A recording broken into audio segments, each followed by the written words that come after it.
Let's cross to Brussels, speak to our correspondent, Dave Keating. Hello to you, Dave. No surprise, really, that the talks on migration are deeply divisive. Take us through the debate.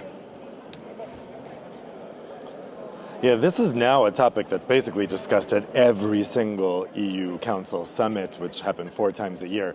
What happened last night is they started this migration discussion, and Hungary, supported by Poland, was not agreeing to adopting conclusions on migration, so they adjourned around 1 a.m., and they're about to start the discussions again to try to find an agreement.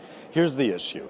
Earlier this month, EU governments agreed their position on a new migration law, the Migration Pact.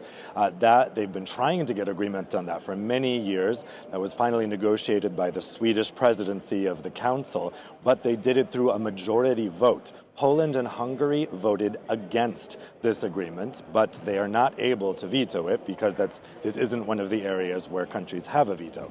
Well, they're mad about that. So what they want out of these council conclusions is either a statement exempting them from this law's requirement that countries either take in migrants from border countries, or if they don't want to take in migrants, that they pay those border countries, Italy, Greece, Spain, in order to help them deal with the influx of migrants at the EU's external borders. Poland and Hungary don't want to do either of those things, and they want it written into these conclusions that they get an exemption, or they want it written into the conclusions that migration is such a sensitive subject that it has to be decided by unanimity, or in this case, unofficial unanimity, which the jargon is consensus.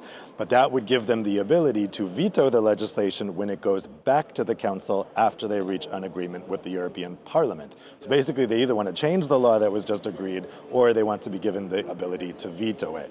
In terms of adding that consensus language, I'm hearing Germany especially says that's an absolute non-starter. We heard from leaders coming in just now that's really not something that they don't want to give Hungary the ability to veto even more things. The thrust here is to try to actually take away Hungary's ability to do that. So we'll see what they can find for a compromise. It's important to point out that if Poland and Hungary do veto these conclusions today, if they refuse to sign up to it, it doesn't really mean anything. It's just symbolic. These are just conclusions. They don't need to adopt anything today.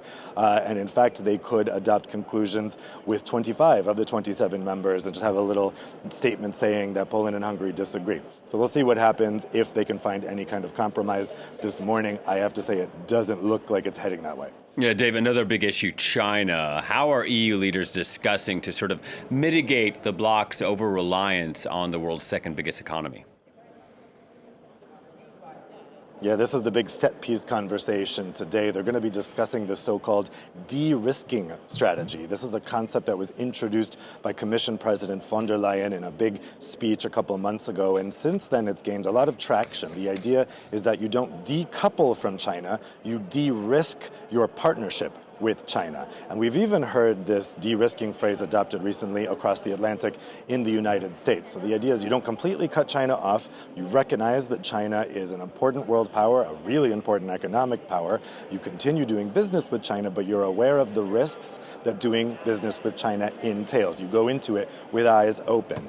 And the idea here is that you make sure that Europe isn't dependent on China for anything, economically, militarily, what have you, and that you're aware of the risks. So they're going to talk about that today. But China is another subject that really divides EU governments. Some some are more enthusiastic about doing business with China. Some are very hawkish about China and saying the EU shouldn't be doing business at all with China. I do think we'll get conclusions on this today. I think endorsing the de-risking strategy, because it's a little nebulous, each country can kind of see what they want out of de-risking. That's maybe why the concept has gained such popularity. But I do think we'll get an endorsement of the idea today with maybe a few details about what that actually means.